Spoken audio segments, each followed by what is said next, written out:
Hola, bienvenidos. Nosotros somos el grupo Base UWAP y hoy les vamos a hablar sobre el tema ¿qué clase de trabajo hizo Jesús? Para esto, muchos de nosotros tenemos un CV con el cual nos pueden conocer o una autografía, pero en el caso de Jesús no tenemos su CV. Pero ¿cómo lo describían las otras personas? Las otras personas lo describían como aquel que sanaba a enfermos, que hacía paralíticos andar, sordos oír. Uno de ellos fue Mateo, quien lo describió como aquel que sanaba enfermos y que llevaba las buenas nuevas. Ahora, Jesús sabía cuál era su verdadera identidad y no estaba determinada por lo que otros decían de él o lo que él tenía. Y sabía también su propósito, que era venir a morir por nuestros pecados. ¿Cuál es mi identidad? Mi identidad es mi forma de ser, mis características, lo que me hace único y especial. Yo obtengo esta identidad cuando sano mis dolencias y mis faltantes de mi pasado. Vamos a llegarnos a encontrar con otras personas. Jesús pasaba tiempo con sus discípulos, pasaba tiempo con cobradores de impuestos, con personas que se encontraban a lo largo de su camino que eran pecadores. Así nosotros también pasamos tiempo con nuestros mejores amigos, con nuestra familia, con compañeros de trabajo y con gente que nos vamos encontrando. Y para poder aceptar a esas personas y dar a conocer a Jesús a ellas, tenemos que sanar nuestras dolencias y ser 100% real y auténtico, aceptando nuestra identidad. De esta manera, ahora sé que mi propósito son mis dones, más mis pasiones, más mis valores, aceptando mi identidad y con lo cual voy a hacer lo que Dios tiene para mí.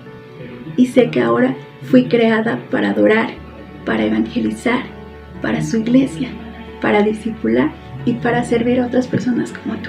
Jesús tuvo una vida extraordinaria en esta tierra y podemos encontrarlo a través de las historias en la Biblia sobre los milagros y las cosas que hizo Jesús estando aquí, pero también con qué clase de muerte se tuvo que enfrentar.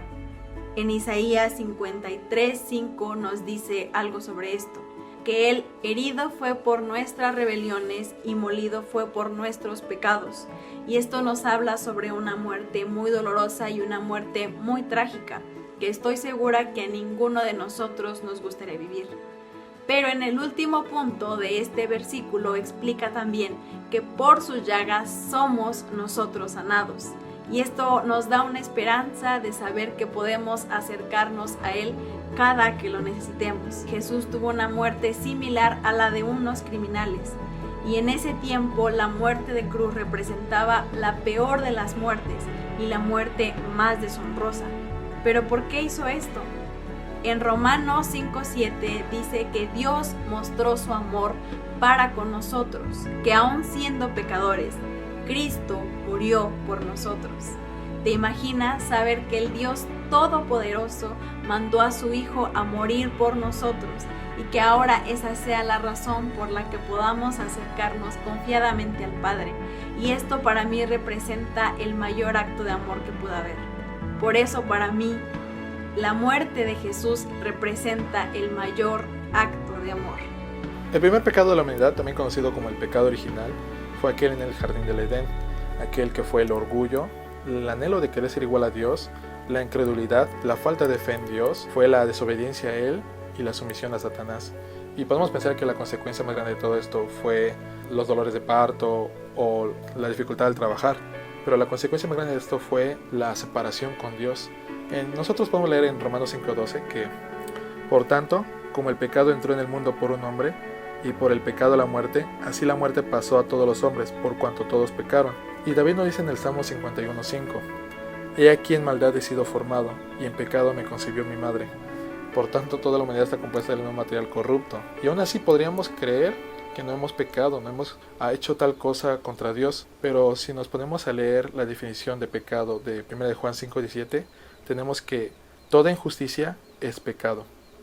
La buena noticia es que Dios está dispuesto a perdonarnos, pero también Dios está dispuesto a disciplinar a sus hijos, pues aún el rey David en el Salmo 51:4 nos dice, contra ti solo he pecado, y he hecho lo malo delante de tus ojos, de manera que eres justo cuando hablas, y sin reproche cuando juzgas. Y la consecuencia del pecado puede que no sea inmediata, quizás tú pecaste y no has visto una consecuencia de esto, una disciplina, pero Gálatas 6:7 nos dice, No se engañen, Dios no puede ser burlado, pues todo lo que el hombre siembre, eso también cosechará. Así que si nosotros hemos hecho algo que nos separa de la santidad de Dios o rompe la voluntad de Él, nosotros hemos pecado y necesitamos arrepentirnos. Y aunque el día de hoy la idea del pecado es una idea inaceptable socialmente, e incluso se cree que es una construcción moral o una construcción social, el pecado es real. Sin embargo, la muerte de Jesús en la cruz vino a resolver el problema del pecado de toda la humanidad, como nos lo narra Efesios 1 del 7 al 8, que dice: por la muerte de Cristo en la cruz Dios perdonó nuestros pecados y nos liberó de toda culpa. Esto lo hizo por su inmenso amor, por su gran sabiduría y conocimiento. En otra traducción dice que lo hizo conforme a las riquezas de la gracia. Sin embargo, el perdón de nuestros pecados no es el único beneficio que tiene la muerte de Jesús en la cruz, sino que, como nos lo narra Colosenses 2, en el versículo 13, Dios nos dio vida en unión con Cristo al perdonarnos todos los pecados y anular la deuda que teníamos pendiente. Él anuló esa deuda que nos era adversa clavándola en la cruz. Pero también, como lo dice Colosenses 1:20, reconciliarnos con Dios para que todas las cosas estén en paz con Él. Y quiero enfatizar en que la muerte de Jesús no solo es una respuesta o una solución al pecado personal, también es poderosa para resolver los problemas más profundos de nuestra sociedad. Estamos convencidos que cada uno de ellos tiene origen en el pecado.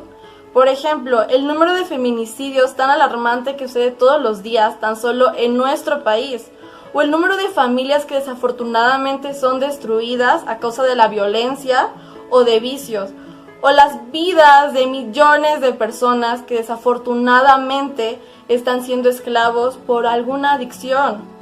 También la corrupción que se vive en todos los niveles de nuestra sociedad.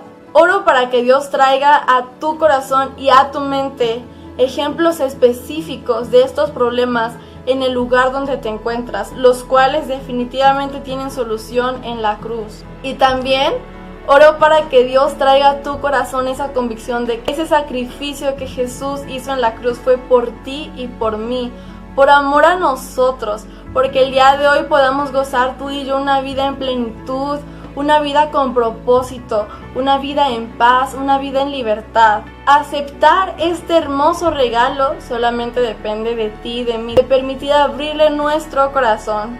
Así que hoy te quiero animar a que tomes esa decisión, ahí en donde estás, de orar, cerrar tus ojos si te sientes cómodo y pedirle a Dios que el día de hoy en adelante sea Él quien gobierne tu vida.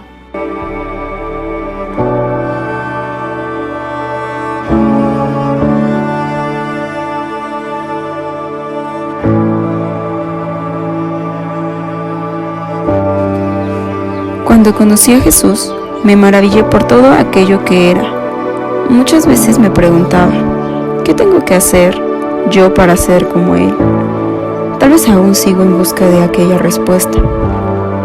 Pero de lo que estoy segura es que cada uno tiene su historia, así como Él la tuvo, su tiempo. Y así llega el tiempo de conocerlo y seguir sus pasos. Es como ver por fin la luz en un túnel tan oscuro. Y esta luz nos ayuda a caminar hacia ella, seguir sus pasos, un ejemplo. Y es cierto, tal vez nunca llegue a conocer al 100 a Jesús, pero de lo que sí estoy segura, que su vida me ha ayudado tanto a crecer y a creer en lo que quiero.